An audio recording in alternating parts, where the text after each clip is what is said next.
tonight. It's your boy JTRunninMan. We're back at the favorite headquarters at 1118 Broadway. We're here with a very special guest, the lovely Yasi. Hello. Yasi, how's it going tonight? I'm good, how are you? We got the mic situation all figured out now, so we're all good, right? Tune in bloopers here.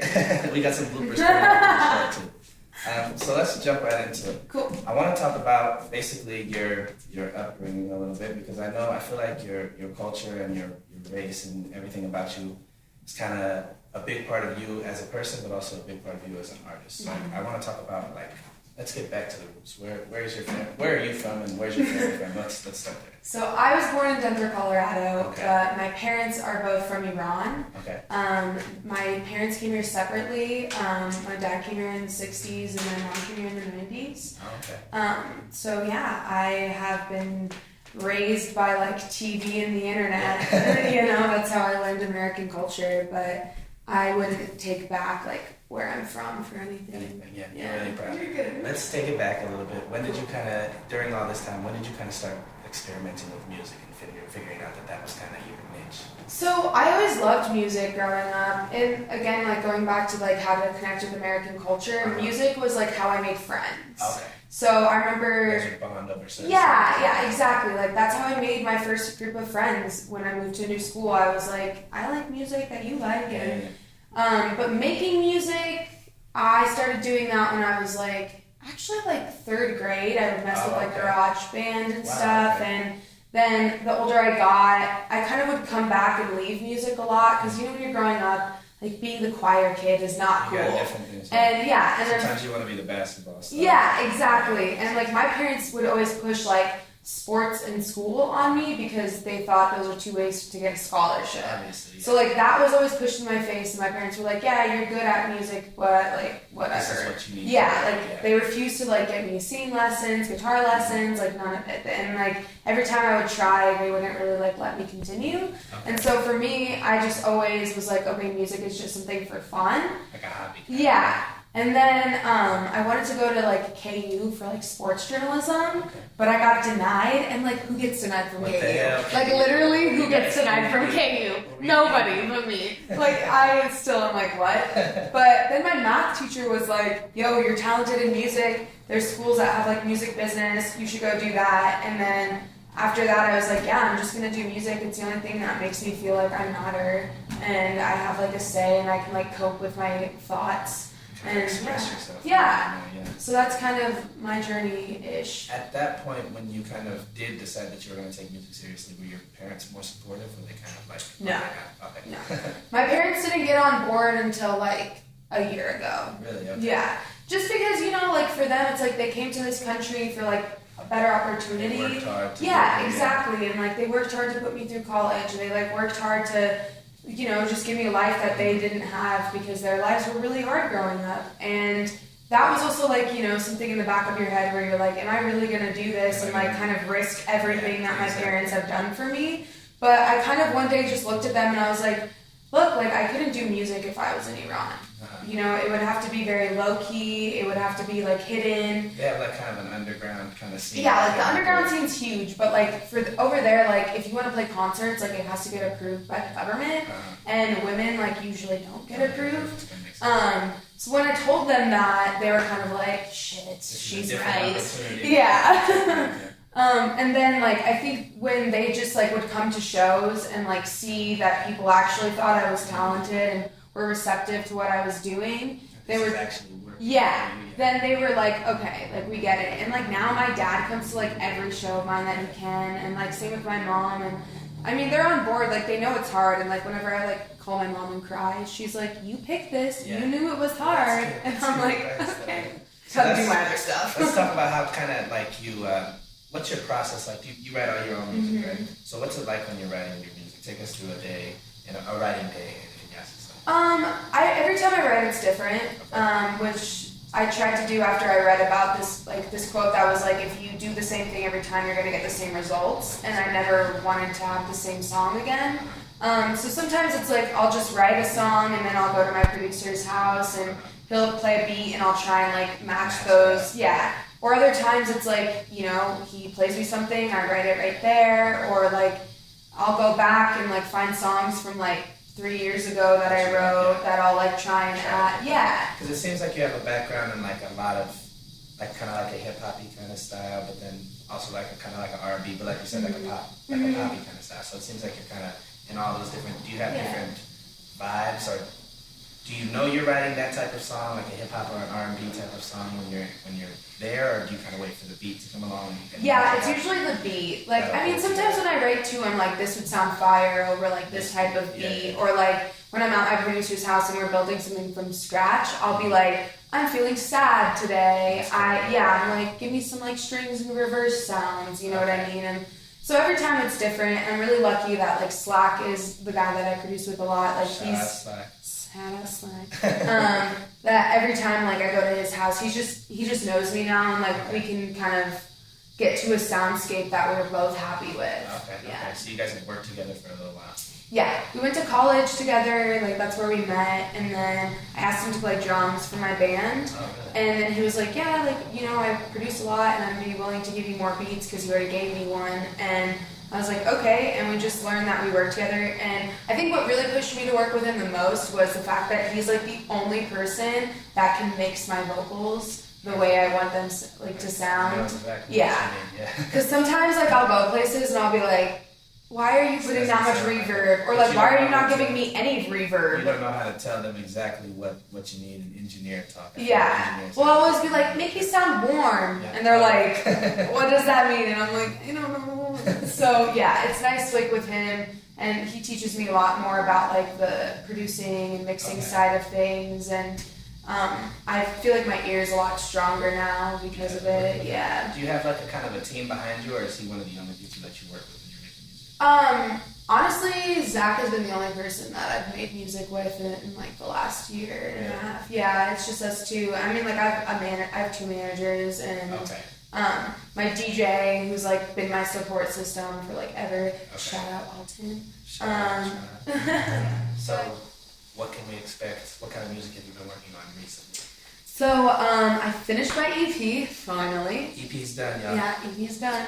And it's just like 6 songs of like the last like 2.5 years of my life. Okay. Most of them were written in like a 6-month span. Okay. But like the oldest song, which is gonna be my single, it's called Issues. That one I wrote like 2.5 years ago. Oh. And that song is just like it's like a phoenix that like dies and it comes back a new like version. But I'm really proud of every song that I put on there, and I am really excited for people to like hear it in audio form, because people have heard it live, but to hear it in like an audio and like where everything's kind of fine. Yeah, and you know, and also I just am really excited to see like once it's out and I'm playing shows. Like if people know like the words and because it's kind of crazy. Like when I played a show, like people were singing Issues because I like put it like I did like a acoustic version with KS175, and people like knew the words, and that to me was just like I was like, what? This isn't even out yet, and like you know the words. But yeah, it'll just be cool to see like what songs people really love, and resonate with, So, did you have a certain type of theme for the project, or was it just something that you kind of went in there and put together? Because I know you worked really hard on it. It sounds like you spent a lot of time putting the project together. Was there an idea behind it? Yes, I initially had an idea, but it just felt really limiting to be like, oh, everything has to fit this first initial idea that I had. It was a good idea. I mean, it turned out into a song that will be on the EP. But after that, I was just like, why am I limiting myself? Why am I making myself feel like I have to make this type of song or that type of song or that type of song? Let's just see what I can do. And like finally got out of my head, and we just made a bunch of songs. And then we picked a couple that we were like, okay, we need to like work on these and make them the best song that it can possibly be. And once I heard everything that we had and I just kind of listened back to it, I was like, okay, there is a theme here, and like I had that theme, and that's like the title of the EP. Can we get the title, or is it too early for that? Exclusives? Favorite exclusives? Yeah, fuck it, why not? Sure. That's what I like to hear. The title of the EP is called Unavailable. Unavailable. But it will be available. It will be available, But yeah, I named it Unavailable because after I listened to all the songs, it just kind of felt like the theme throughout all of it was like, you're either like not physically available for somebody or emotionally available, or like I'm like they're not that for me, I'm not that for them, or I'm not even like being available to myself. Okay. And so I think that all those songs explore that idea. Okay. And do we have like a general like expected time that you're planning on releasing it, or? So I just talked to my managers today, and we decided that we're probably gonna push the the singles and the project out in the next few months, so everything will be out before the summer. Okay, so you guys I'm will panicking now. hopefully have some summer music to listen to. Yes. So, but in the meantime, Yasi has been doing an incredible amount of shows. So let's start talking about some of your shows that you're doing, because I know that you're kind of a big presence in the city. Ever since I want to make your head big. Ever since even when I was with the Plains and we were making music, we would do shows, and I think I've seen you do festivals. Was it the Queen City? Yeah, Queen City was like my first big festival. Things like that. So when did you start getting into shows, and how did you kind of start getting into that stuff?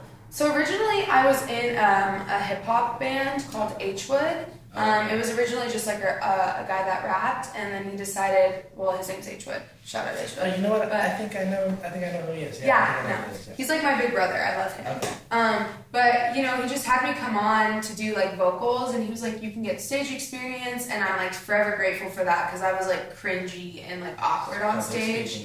Yeah. But like the one thing I learned from him was that Colorado is really a live like venue, live playing music city or state, and especially with like the jam bands and the EDM and like the rock scene, like those genres are so successful here because people like to go see them live. Exactly. So I realized that like if I really wanted to make a splash out here, that I would have to have a really great live show. And so playing live music, playing live shows, I mean, I love it anyway because it's just fun. It's like a rush. It's like therapy. Yeah, you know, it's everything I love the most about music in like one space. And yeah, that like whenever a show comes my way, like if it's something that I think will get me in front of new people, or you know, I just miss playing, like I'm gonna hop on. Okay, and I know that it's been a couple months, but you recently did the show at the Larry Lounge where you sold it out, right? Congratulations. Yeah, thank you. Yeah. It was in November, right? Yeah, it was in November. Walk us a little bit through that show. How kind of like, I'm sure your day as a headliner was probably a crazy hectic day. So how did your night start? Let's start. Well, honestly, the whole month was a fucking shit show because you're just like, yeah, you're just trying to, you know, for me, I just told myself like, you sell it out or you fail. Mm-hmm. Like that's how I looked at it. I know other people were like, that's a little harsh, but I was like, that's the goal, right? Yeah, well, I'm just like, you know, if I can't sell out a show in my like home state, like what the fuck? That's true. Yeah. You know. And I was also nervous too because I do play a lot of shows and I don't have a lot of my new music on platforms. So for me, I was just like, are people even gonna come? Yeah, like, oh, I've already been to it. Yeah, like I've seen her show. Like I don't know. Like I've already heard these songs, or like you know because they're on Spotify, and I haven't heard anything new. Mm-hmm. So it was really nerve-wracking. But you know, the day of the show, my guitarist flew in from Seattle, and we never practiced like together, and so I was freaking out. You guys didn't have much rehearsal time before. Yeah, well, like luckily Jake like played guitar on a lot of the tracks, and Jake is Slack's younger brother, so it's like he's heard the songs and stuff. So that was like really lucky, and he's talented, and like I sent him all the songs that I was so like, it worked out, but... So it worked out, but like we had to. We first did a rehearsal that day to like after he flew in. And then right after that, we like had a sound check that like lasted forever, and I had to do the lights, and I had to just make sure everything was perfect, and I like even worked that day. Did I work that day? No, I didn't work that day. I worked the next day, but yeah, it was just a lot, and I didn't really like it wasn't. It was just like go. I went to the venue. I had to go back. I got my makeup done. I went back and like to the venue. You're working hard, yeah. Yeah, it was just like a lot of like.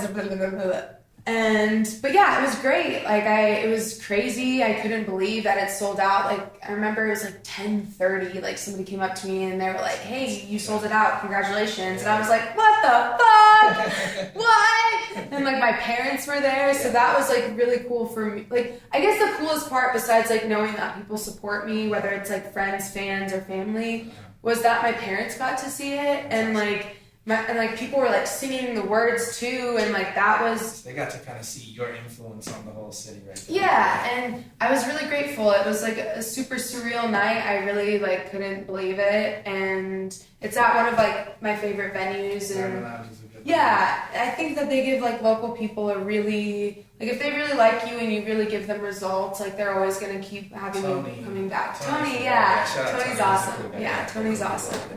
Where can we see Yasi perform live now? I'm assuming this is not going to come out by Monday, so scratch that. We'll see. But Monday, you'll see this afternoon. Yeah. I'm going to play with Rick Wilson on Monday, and he's really cool dude from Chicago. Okay. But then after that, I'm playing at Auraria campus for the Cam Jam, which I remember I had to do a class for that. That's going to be like April 25th. Okay. Then April 26th, I'm in Wyoming. And then I'm playing a Femme Festival with MCA, the museum. I don't remember when that is, but follow me on social media. And so where can we find you on social media, just so that everybody knows where we can see these updates for the shows? Because it seems like April's kind of booked up. We might have some stuff after April. So where can we find you? Everything is at Yasi Muse, and that's YASIMUSE. Yasi Muse. Well, Yasi, thank you for coming down. Yeah, thanks for having me, guys. Yeah, of course. Dang.